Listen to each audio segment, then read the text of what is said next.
and that is the structure that you and the landlord agreed to. And so, therefore, that does put a stop to the eviction process because that is a resolution. But however, because landlords can say no to the repayment plan, tenants still want to pay the amount down, and those are called partial payments when you do not have the full amount. Partial payments are a tenant right that the law does protect you to pay what you can or pay what you know you owe, even if it's not the full amount. Partial Right. payments would also be protected by, say, if you were to get rental assistance pledges. A lot of organizations don't typically pledge the full amount of what you owe, but it's in the hopes that you have several organizations willing to pitch in, that all of that individual money would, accrue to the amount, the bigger amount of what you owe. So those are part of your tenant rights to use those resources. And so that would basically mean that if your landlord is rejecting partial payments, they're imposing on your right to use rental assistance. And Mm. so when tenants are facing this issue, which is the most common issue I do get from tenants when they're in this process, is that their landlord is refusing to take any money from them unless it's the full amount.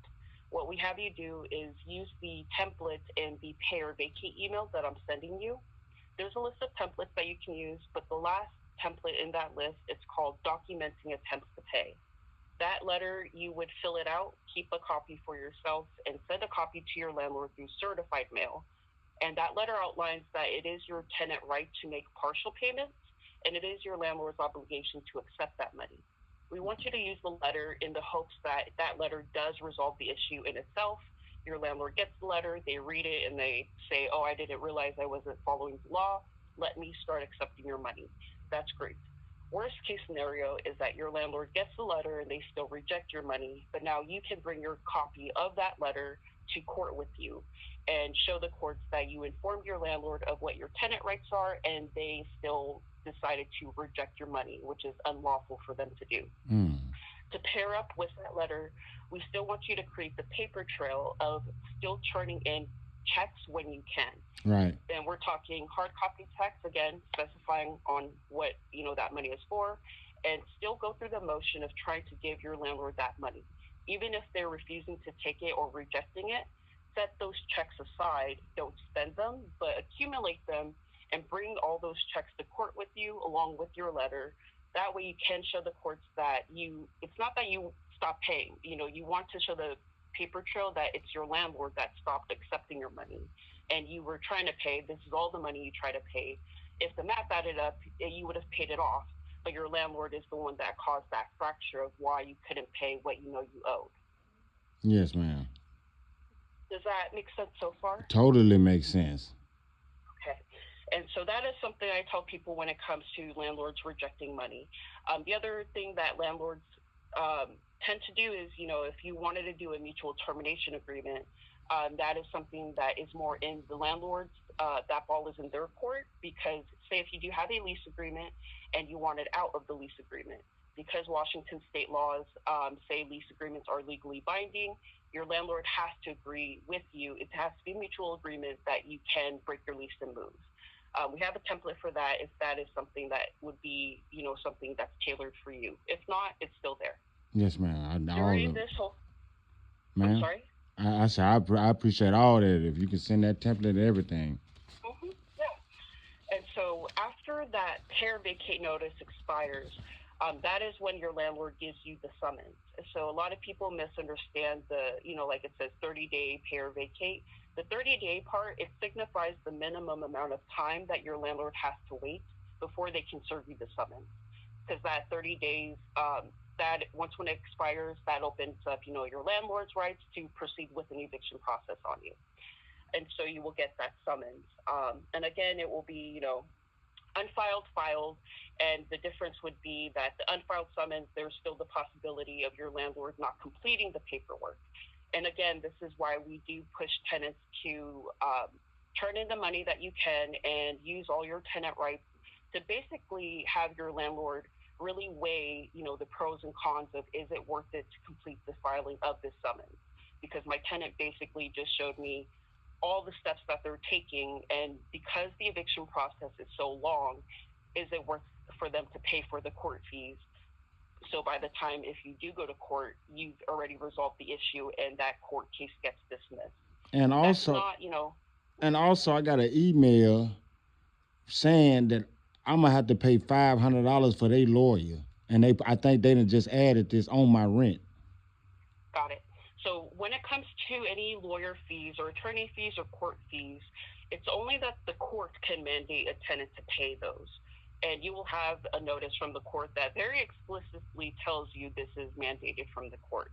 So if your landlord is trying to tack on those fees, you would dispute them. And, you can simply, write to them, send them a letter. You're not going to pay for those. Those are court mandated if that is the case that you do have to pay them. But landlords cannot just, they can't hire their own attorney and then say, oh, I hired an attorney so I can figure out how to evict you. Now you have to pay my attorney fees. That's not how it works. Right. So you can dispute that. And that's just to answer that part. But after the summons, once when they give it to you, you still respond to the summons regardless of if it's unfiled or filed. And if your landlord does proceed with moving further in the eviction process, then you'll get a court date in the mail. But because the courts are so backed up with a lot of people going to eviction court, your court date is likely going to be set next year. What? I recently saw someone's court date get set for February of 2025. And that was maybe like 3 weeks ago that I saw that. So that means that anyone past 3 weeks ago, like say if you were to get a court date in the mail and it tells you when, it's likely going to be past February 2025. What that means is if you do get a court date, one, you can still stay in your home. Your landlord can never do what is called a self-eviction, meaning your landlord never has the power to change your locks, remove you or your belongings, or kick you out themselves. Only the court has the power to evict a tenant, and that is what the eviction process is. You are waiting for the courts to determine if you have to move out. So if your landlord tries to self-evict you, that is illegal and you will have to call the sheriff on them. There are times where we see landlords tell tenants that they are going to call the sheriff to put a writ on the tenant's door, and that scares the tenant out of the home. Sheriffs are aware how the court process works as well, and so that is basically an empty threat that landlords are telling tenants. So just to keep in mind, if they tell this to you, that is not how it works. The sheriff is not just going to come out and put a writ on your door because your landlord went and asked them. So while waiting for your court date, you can still stay in your home, but also you can still try to mitigate the situation with your landlord.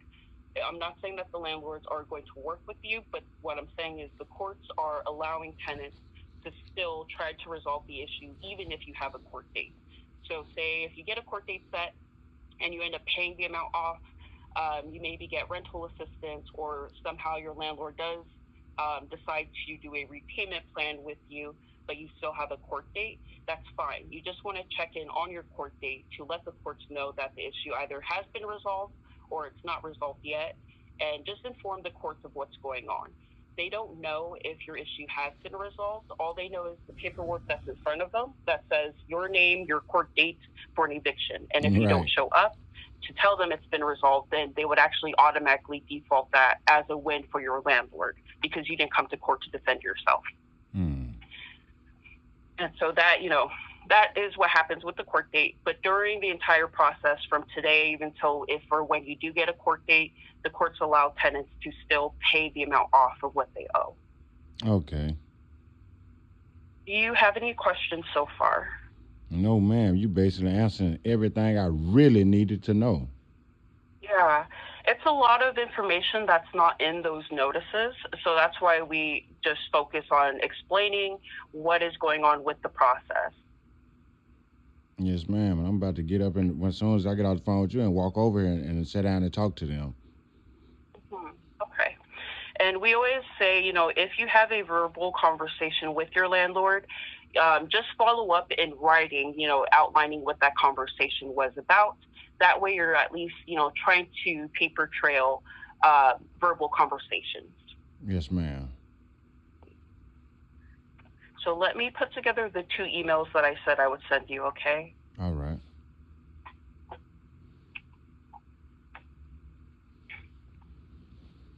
And while I'm doing this, if you do have any questions, go ahead and ask them.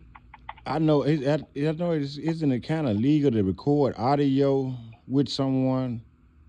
But I was thinking like, that they got the audio they record and type at the same time. Type up the recording.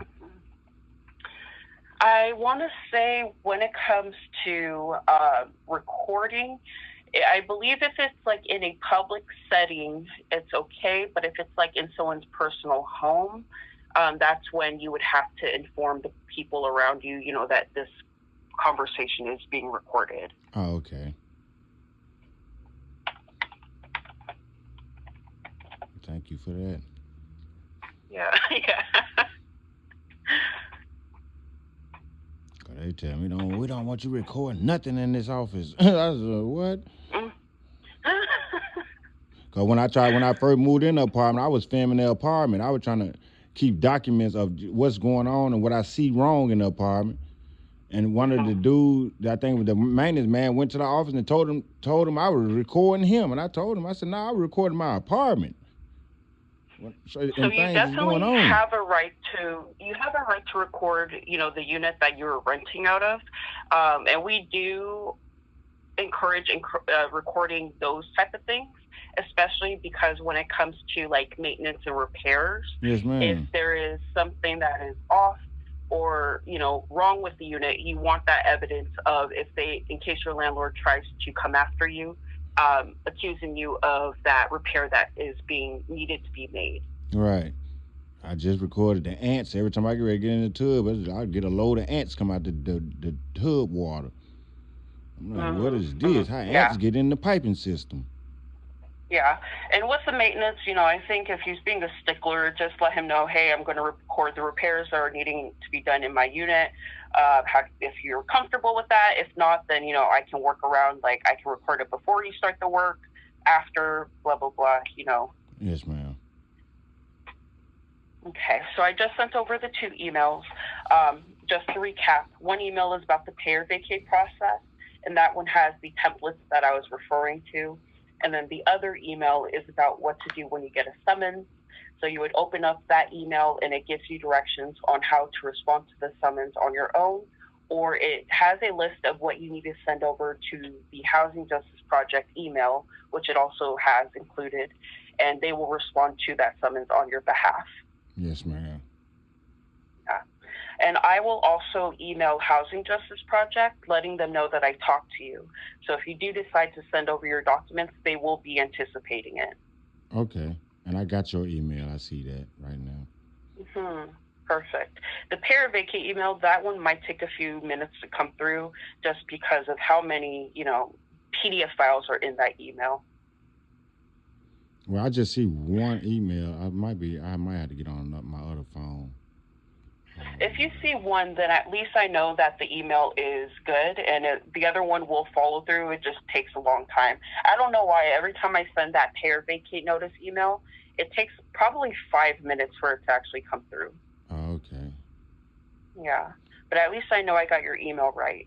Yeah, I got the what to do when you get a summons. So that is everything on my end. Do you have any questions for me before I go? No, ma'am, and I want to thank you again. Yes, of course. Well, I hope you have a good rest of your day, okay? Yes, ma'am, and I hope you do also. Thank you. Okay. Yes, of course. Take care. Yes, Bye. ma'am. Bye-bye. Hell no.